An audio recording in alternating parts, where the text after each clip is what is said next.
All right, y'all. I'm really excited about what we're talking about this month. And my team and I have some amazing content and offers that we want to get out to you all to help you with accelerating your online presence. But it starts here with this video. So if you have a website, this video is for you, right? It doesn't matter what your website's about. If you have a business and that business has a website, you need to tune into this. If you don't have a website, this video is still for you because I'm going to show you how to be successful with your website all month long, starting with this video. And then if you have a website and you're not happy with it, this video is for you. Even if you have a website and you're happy with it and you already have some traffic, you still need to learn these tips so that you can get more, because who's going to turn down more business and more money, right?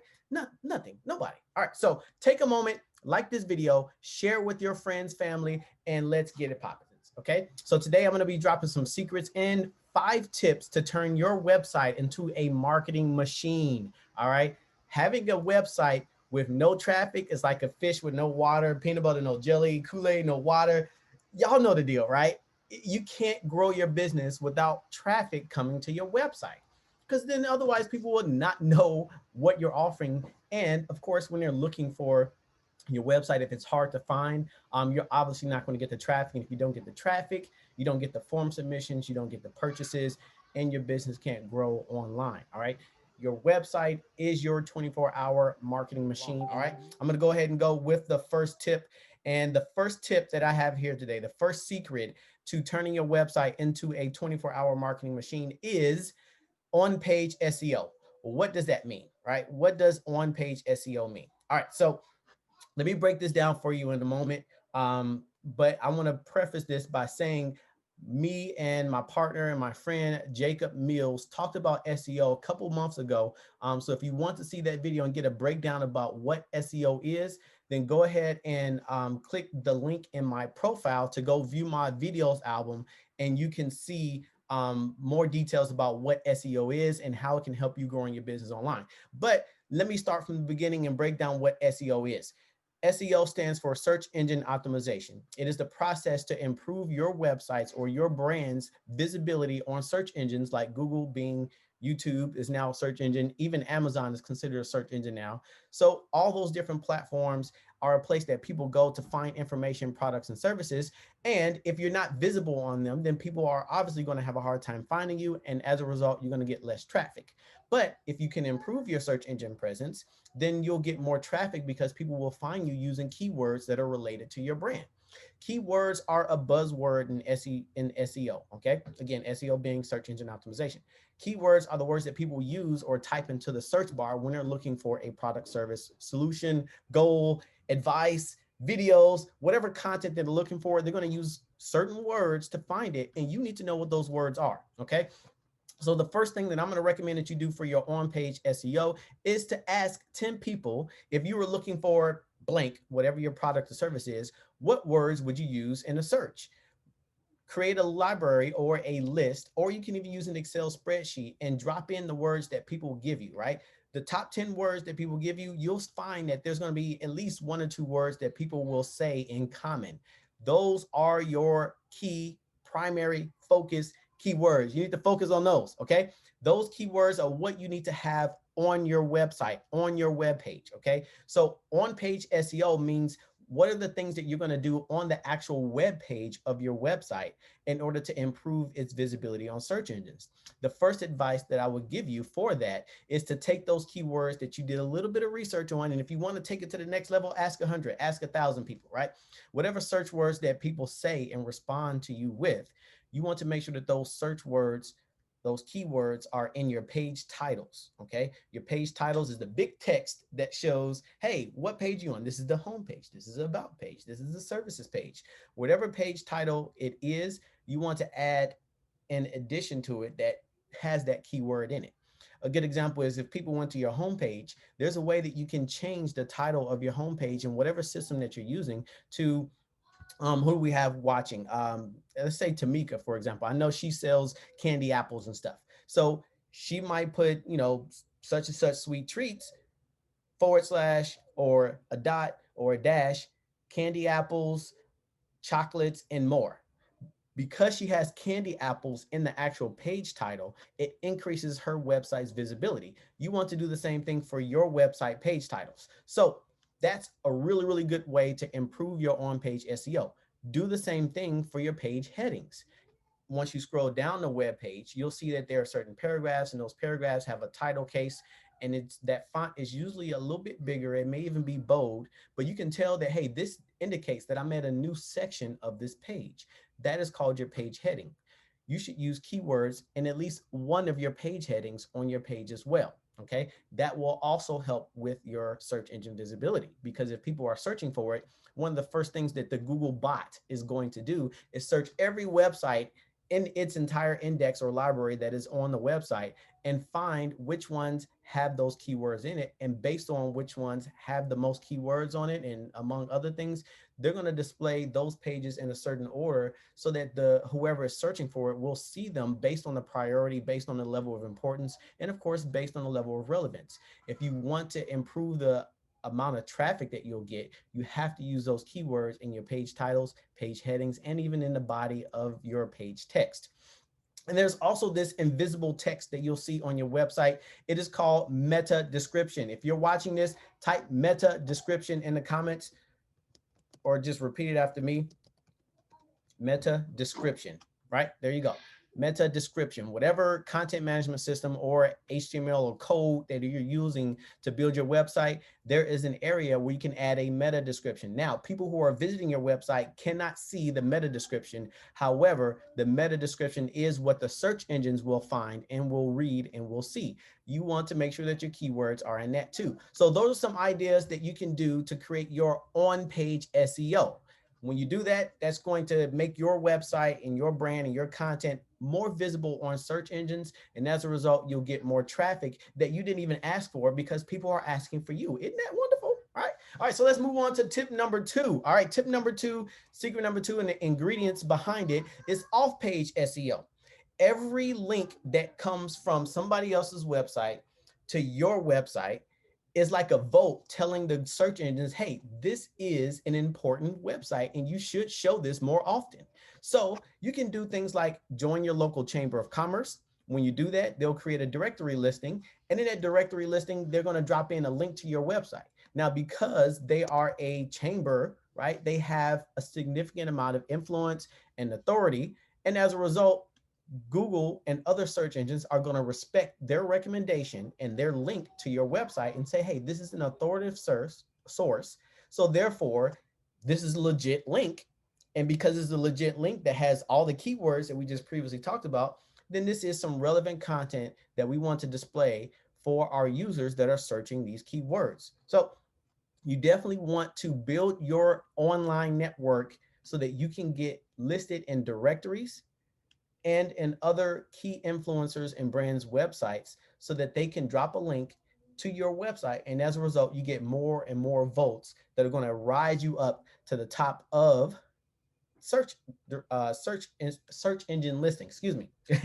I'm speaking too fast. I'm thinking too fast. I have so many ideas, so much excitement. I need to slow down. All right. So that's tip number 2. Again, you need to get more links to your website from other websites. A great source, as I said before, is local chambers. So if I go to here, I'm gonna share my screen so you all can see what I'm looking at. Screen. There you go.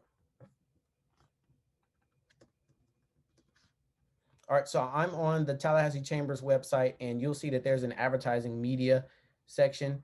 And if I go to this page, you'll see that there's going to be a listing, maybe if it loads soon enough, of hundreds of different kind of subdirectories, right? And then there's even one for marketing. And if I go to this one, you'll see that marketing is the key word. So if you're a marketing agency, you want to be listed under this directory, okay? So you want to make sure that those words are also in your listing.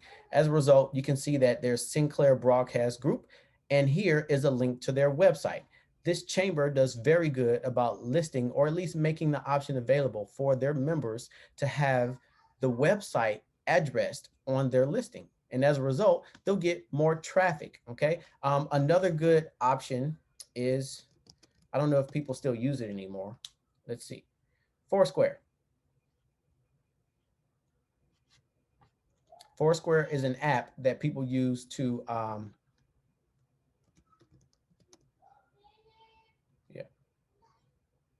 Foursquare is an app that people use to list local restaurants, um, uh, all kinds of things, right? And in that directory, they have links to the website where you can do things like order, right? And they even have a city guide. And depending on what city or wherever you are, you can get listed in the Foursquare directory on the Foursquare app. And as a result, you can get a link from Foursquare to your website. But the key and the top resource that I want to show you all is Google My Business.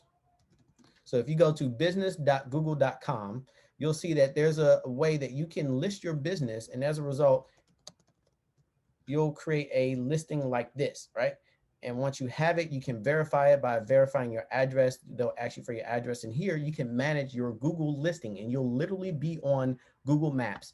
And you can view your business on Google Maps. You can view how it looks on search. You can edit your business information like your website address. You can add photos, and this creates your directory listing on Google. See, here are all the keywords that we have added for our brand, for Be Easy Graphics. You'll see that it shows us here on the map our mailing address and location, our hours of operation. This is our directory listing for Google. So if you Google Be Easy Graphics, and you can even add Tallahassee if you want, right?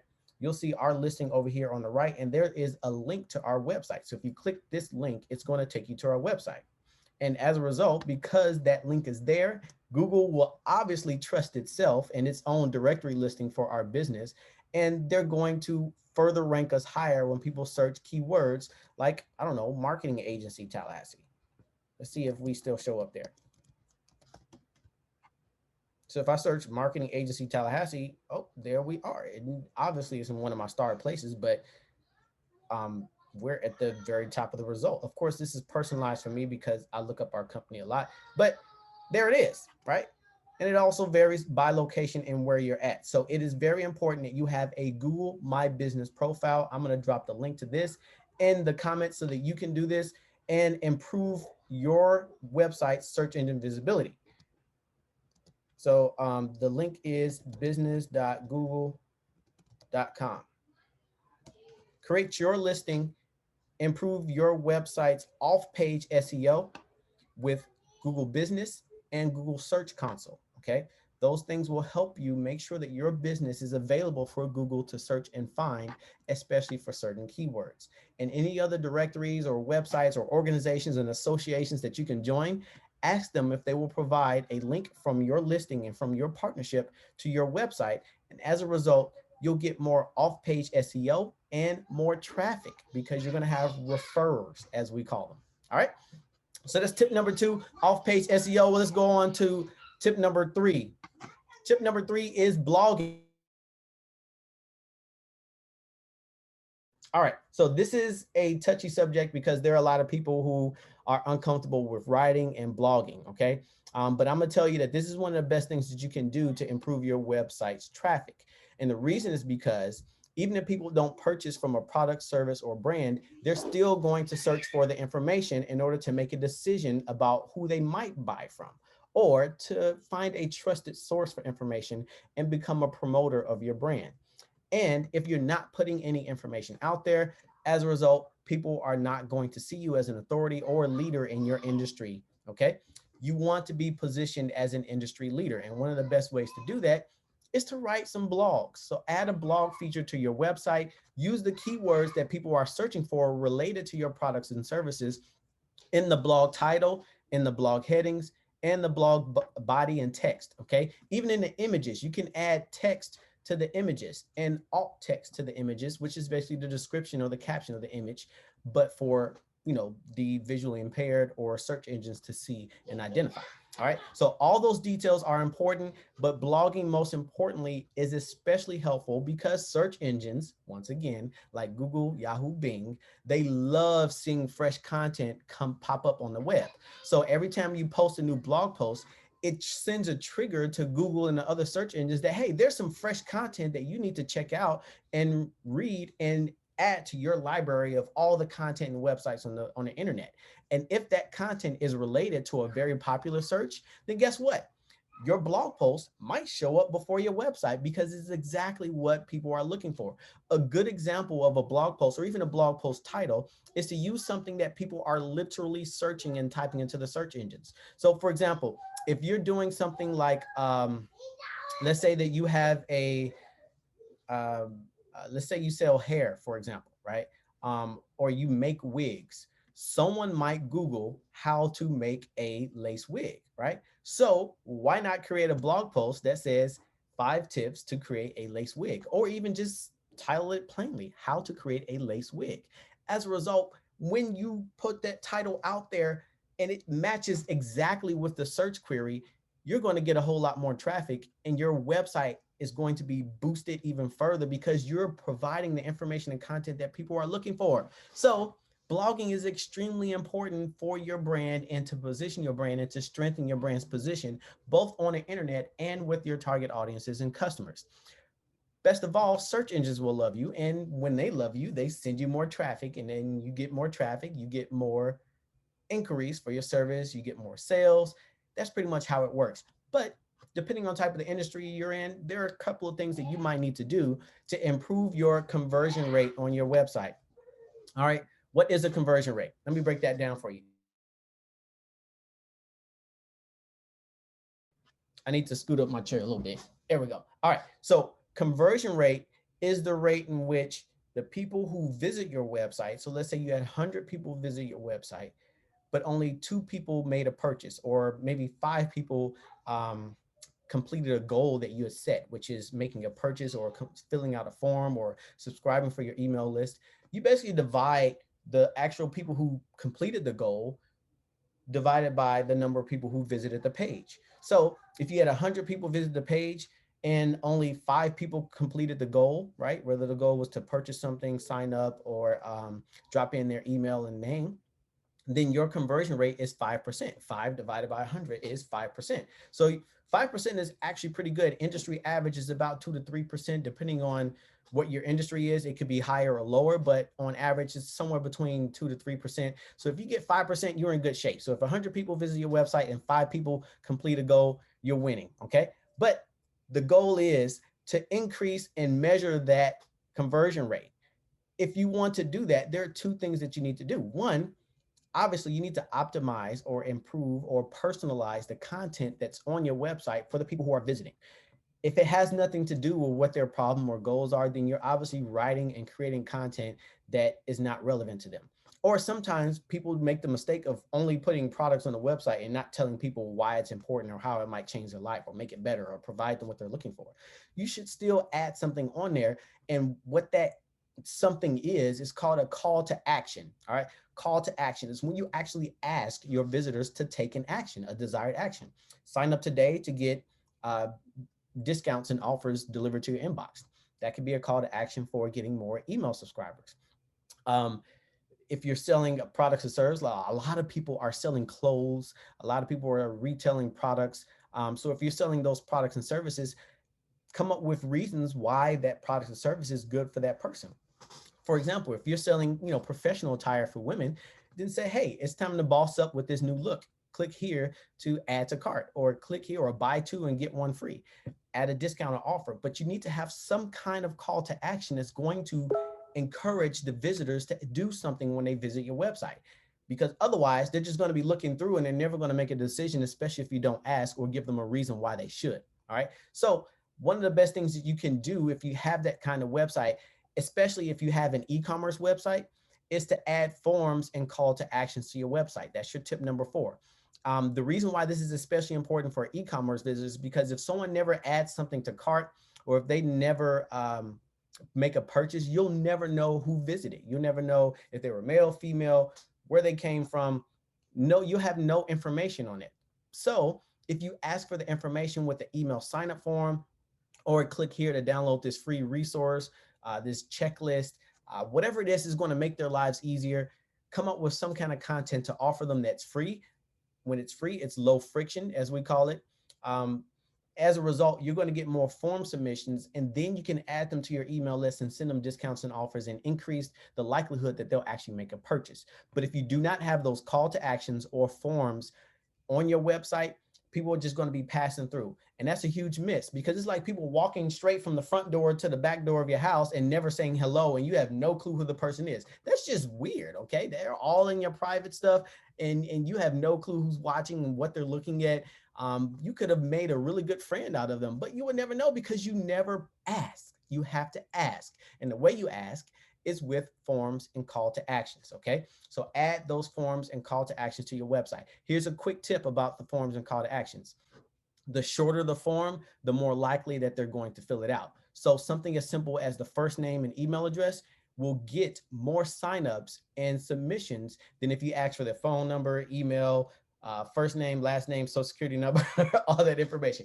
Wait to ask for all of that later on. Right now, just get the basic contact information, first name, last name, email address at most. And at the, kind of medium level, ask for a phone number so that you can follow up. But people are really sensitive about their phone number. So that's why it's easier to ask for their email, because they could easily ignore your email. But that gives you an opportunity to kind of optimize your email campaigns with good titles and content and offers. And, we'll talk about that another time. In fact, we talked about it a few months ago. So again, you can go back to those videos about email marketing and learn how to accelerate your email marketing, or just let me know in the comments below and I'll drop some resources and strategies for that too, because I'm giving away all the game. And with that, we're going to move on to the fifth tip for today. All right. The fifth tip is analytics. You have to measure your success. You never know if your website is successful if you just sat there, published it live, and then just sat back and hope, right? You cannot fire and forget about your website. It's very important that you set up tools like Google Analytics so that you can measure the website traffic that comes to your website. You can find out what locations in the city or what locations in the entire nation that they're coming from, if they're coming from another country. That way you'll know, hey, if I'm getting more people from Spain or Portugal, then I might need to use different languages or add some kind of translation tool on my website. But if you're getting a lot of traffic from Florida or Atlanta, then you might need to speak a little Southern or use Southern conversational tone in your messaging, okay? If you're getting more visits from New York, then obviously you want to talk like you're from the Bronx, all right? So there are certain jargons, there are things that you need to do to optimize your content, but you never know what improvements you need to make if you're not measuring. In fact, there are certain tools that you can do that you can use to measure if they're male, female. You can determine what their income level, if they have an Apple or a Android device. There's so many tech tools out there that will give you the insights that you need to make better decisions about how to improve your website content for the people who are actually paying attention and visiting. And when you do that, the next time they come visit, because they will come back because they're shopping around and they're comparing prices, and they'll come back and see if something changed. But when they come back, they might find that you made some changes and you personalize it for exactly what they're looking for and put the right message at the right time and the right place for the right people. All right. So those are your 5 tips. Those are the 5 secret ingredients on how to turn your website into a 24/7 marketing machine. Hey, let me know if this was helpful. I know some of you will watch this afterward. I don't care when you comment. I'll check it out and I'll reply. But I need to know if this information was helpful for you. Go ahead and say something in the comments. Let me know that it was helpful. I'm going to drop some more links to Google Analytics so that you can sign up for your account and, complete the 5th tip to measure your success and measure everything. Look, I'm glad that you all are watching. I'm glad that you've been rocking with me. I'll be back again next week, if God willing. But thank you for watching. Thank you for supporting me and Be Easy Graphics. I'm looking forward to engaging with you all in the near future. And if there's anything I can do to help you improve your website's performance, just let me know in the comments down below. Just type in the comments, I want more traffic, and we'll get back to you. But once again, thank you for watching. Thank you for rocking me. Until next time, be easy.